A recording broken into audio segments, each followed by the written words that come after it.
The second-hand hot hatch sector has been and still is a fierce marketplace. And this week I get the opportunity to look at the first hot Ford Fiesta ST variant from back in 2005, based on the 5th generation Ford Fiesta but called the Mark 6. And I want to see how good this front-wheel drive hot hatch is now, some 18 years later. Welcome to this week's Fast and Fun video.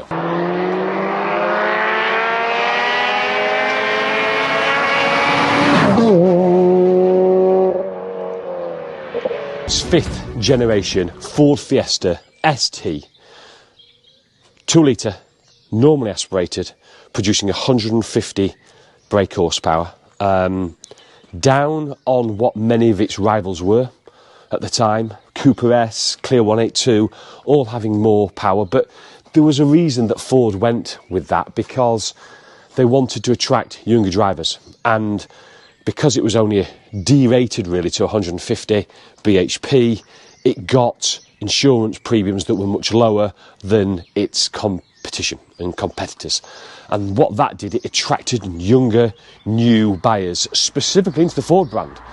And Ford, the Blue Oval Ford, have been brilliant at getting people into their brands of cars and developing through their range, right from the older Fiestas and Escorts, latterly Focuses, and moving through XRs and STs and then into RS models. And there's this longing for Ford ownership, the blue badge. And it was a clever tactic, because this 5th generation was built from 2002 to 2008, but the Fiesta ST didn't come out till 2005, so it was only built for 3 years. But in that time, they actually sold in really, really big numbers.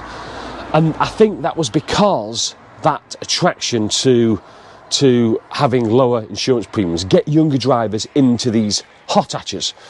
It is the 5th generation, but it's called the Mark 6. Why? Well, because the previous generation, the 4th generation Fiesta, built in the 90s, that had a mid-generation upgrade in 1999, which became the Mark 5. So when the 5th generation came out in 2002, they called it the Mark 6. There we go. Fiercely competitive market. What I want to know now is, how does this 150 brake horsepower, 2 litre normally aspirated engine drive like? What does it feel like in regard to miles per miles, really? It's the boxy shape, and I never really liked the car when it first came out, but I think looking back now, 17, 18 years old this car is now, you look at it and I think they're aging really, really well. And although they sold in big numbers, the numbers of these going off the road is dropping, and it's dropping really, really fast. Rust, poorly maintained, getting beyond economically worthwhile to repair, and probably half of them ending up upside down in ditches. The numbers are dropping, the numbers are falling, and normally this is a really good time to pick these type of cars up. Values wise, you can pick them up for £1,500, £2,000, but if you're willing to spend about £3,000, you're going to get yourself a really good example, clean example. And I'm intrigued to see how this generation drives. Let's have a quick walk round and look at some of the key features first before we take it out onto the open road. The ST, incidentally, Sports Technologies, that's what it stands for. And it's it was really the stepping stone, the STs, before the RS models, and that's where Ford have gone really over the last 20 or so years. This one, only mod, is a custom-built sports catback exhaust. A little bit of popping and banging apparently, but that's it. But otherwise it's standard. Really nice to see this one is on Pirelli P0 tyres. Pretty unusual and probably not to be expected on a budget hot hatch like this.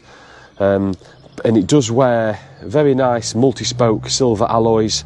I think the 11 spoke. Quite low profile tyres as well, 17 inch. and again contrasting against the black paintwork makes it look actually really quite tidy. The spoiler at the back is, I asked the owner whether this is actually genuine or not, and apparently it is, but that's quite a pronounced rear spoiler on the back there compared to some of its sort of standard rivals. And I assume things like the Cooper S and Clear 182 are its probably direct rivals. If you look inside, it's all blue and black, and I think it's held up really well. The seats, half leather, half cloth, with really nice embossed stitching for the ST. There's actually quite a bit of room in the back as well, and probably more so than its rivals, to tell you the truth. Seats have aged brilliantly in this car. They really do look really tidy. At the front, you have the rev counter on the left that revs up to about 6,500 RPM with the speedo on the right. And then it's a swathe of blue and black. The blue trying to bring a younger person's feel to the car, lift up what would normally be a very drab and plasticky interior into something just a little bit more refreshing. This one's had its gear shift boot removed just to open it up, almost reminiscent of a 0.1 or a CAE type of shifter. It isn't, it's a standard shifter, but it's just making it look a little bit more individual for the owner. Then if we walk round the front of the car, as I say, they've shoehorned a 2 litre into here. In fact, right at the end of production, they did up the power on these, and you could get a 180 version as well. But as I say, most were the 150. This one's had a bit of a conversion here, or in process of having a conversion. They've taken out the near side front fog light, and they're going to run some extra cooling into the engine, because they are planning to, the owner's planning to do a remap of this car and hoping to lift it to around 170, 180 horsepower. So the boxy, awkward looking 5th gen Fiesta, I think in this ST guys though now, I think has aged and aged well, and with numbers coming down, values here now could make this quite a shrewd buy. This owner picked this up for not much more than £2,000, so looks a good buy. But what is really important about these is how they drive. So let's get it on some testing B roads, and let's test how good this Ford Fiesta ST really is. So here we go in the Fiesta ST. The inside, I think, looks okay. Actually, I think it's better than I was expecting. Lots of plastics and scratchy plastics at that, but for this sector, this area of the market, this is what I would expect. Not much telling you. I mean, the leather-clad steering wheel's worn quite well. There's ST there at the bottom of the steering wheel, but otherwise, in theory, you could be in any sort of a Fiesta. The driving position, it adjusts up and down, but I want the steering wheel a little bit closer, and there's no fore and aft, it's only up or down. But the steering wheel, you can lower it, so I've got it on the lowest setting, which is actually, it's not too bad. And the seats, quite a lot of lumbar support in the seats. You don't want to be overly big, and I'm on the larger side, 16.5 stone or something. So I'm on the larger side, and I wouldn't want to be any bigger for these seats. So let's go and see what this Fiesta ST is like on some testing B roads.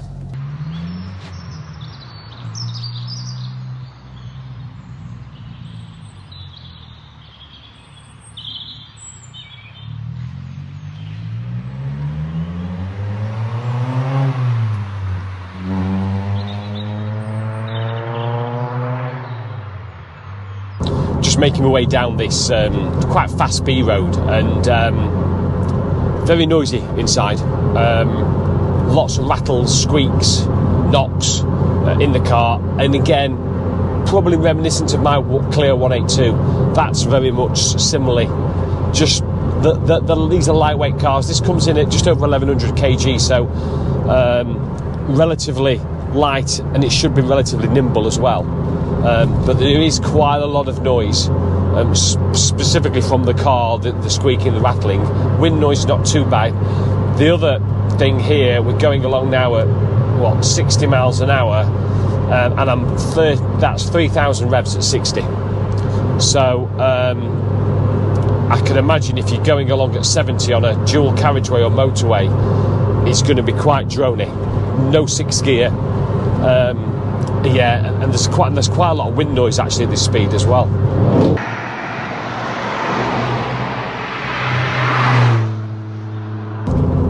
The car is definitely firm. I mean, Ford have definitely lowered this. They've definitely put firmer suspension, and you can feel it.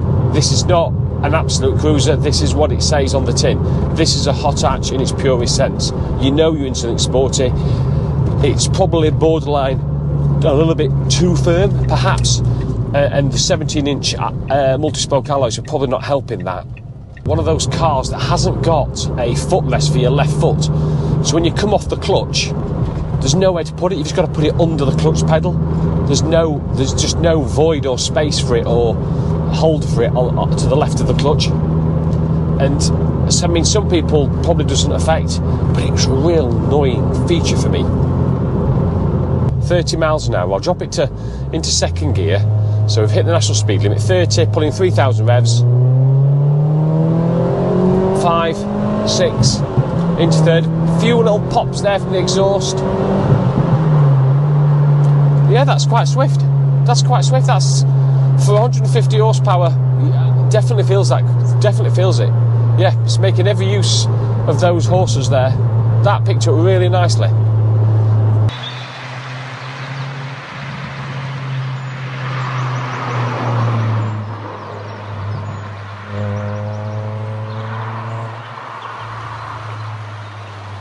Gear change. It's quite a short shift gear change, and it's nice. And yeah, the gear change is really nice. The main thing you notice is the steering. Wow, it is so heavy. In fact, when I was pulling off the drive, I was thinking, has this actually got power assisted steering? But it's the same, and as I built up speed, I thought it'd go lighter, but it's very dead, the feeling. It's very flat. This aftermarket, custom built catback exhaust, quite boomy at certain speeds, low in the revs,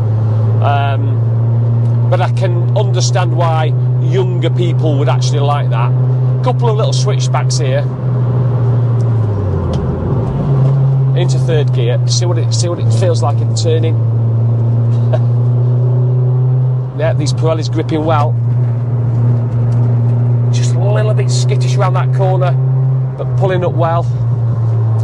Yeah, it's not perhaps quite as direct. That initial turning's just a little bit of give, a little bit of sponginess in the steering before it loads up. But once it's sort of, you've got the front end locked up, it pulls through the corner really well.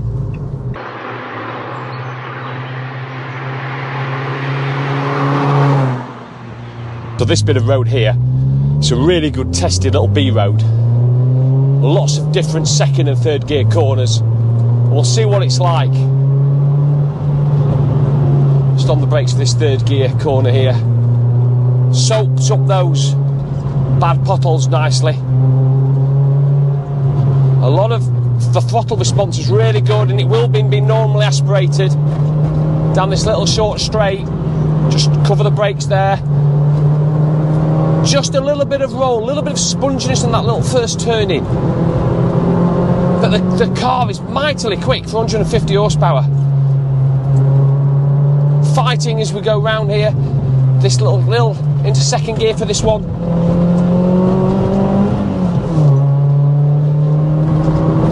Just that turn in, and just a little bit dull. When you first turn in, just here. And then back out.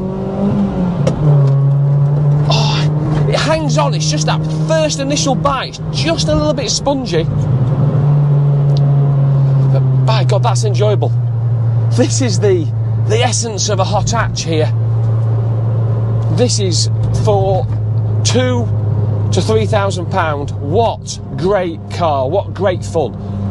This is absolutely 150 horsepower's never felt better than that stretch of road there.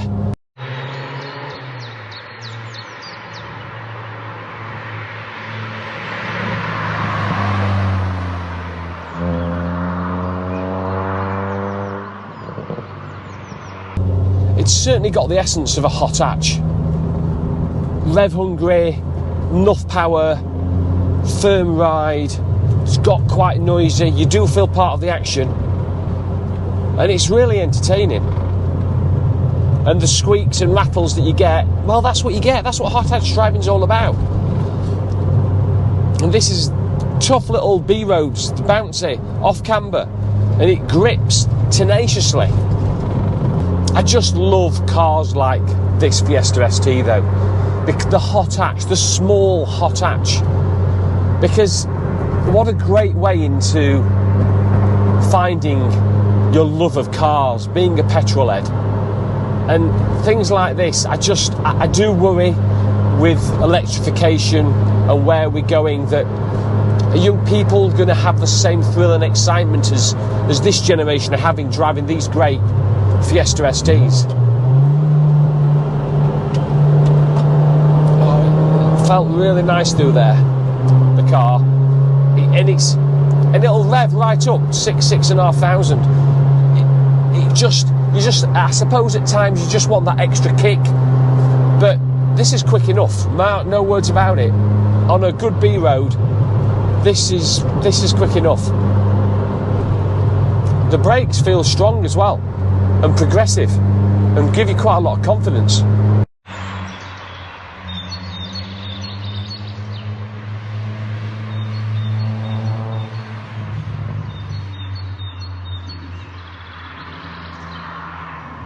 So how do I summarise my day with the Fiesta ST, the Mark 6? Well, it's an absolute hoon of a hot hatch, a lightweight hot hatch. 17, 18 years old, it still feels sharp, it's firm, it's noisy, and it's fun. And this is everything that is important when you buy a hot hatch. It may only have 150 horses, but do you know what? Today, on some of these B roads, it's felt enough. And certainly for the younger generation, they'll be able to hone their driving skills in something like this. For a meagre £2,000 or £3,000 will get you a really good one. It's the epitome really of the hot hatch. I've loved every bit of the day. And it's not without its failings. There are some annoying features with the car. The revs at fifth gear, when you're pulling 3,000 at 60, you just feel what it would be like at motorway speeds. Not having the left clutch rest for your foot, again, is a pet hate of mine. And you could argue, I suppose, it doesn't really feel that special from the driving position, because, well, it doesn't really say anything what sort of car that you're in, well, other than the seats and the embossed steering wheel. The biggest letdown probably is the steering. It's a little bit heavy, it's a little bit lacking in feedback, and that initial turning on point can just feel a little bit too null and void. But I've been nitpicking, because I would give this 8.5, 9 out of 10. It really is that good. And I would love to pitch it against the 182, because I think it is that good. Even though it's down on power, I think it's a worthy contender to have a go at doing a shootout with it. And I'll see if I can get that organised on the channel. And values. They're cheap. £2,000 to £3,000 will get you in a really tidy Mark 6 Fiesta ST. And that offers outstanding value. It really does. And because it's got the blue oval badge on the front, you know that in years to come, these are going to be worth something. I just can't see them being any cheaper. The difficulty with this is trying to find a good one, because they would have been attracted by the younger generation who rather do mods than servicing. You've got to buy with care. But if you can manage to dig out a good one, it might be the buy of the year. Hope you enjoyed the video. If you did, as always, please thumbs up, subscribe below if you haven't, and stay tuned. Another video next week. Thanks for watching, guys.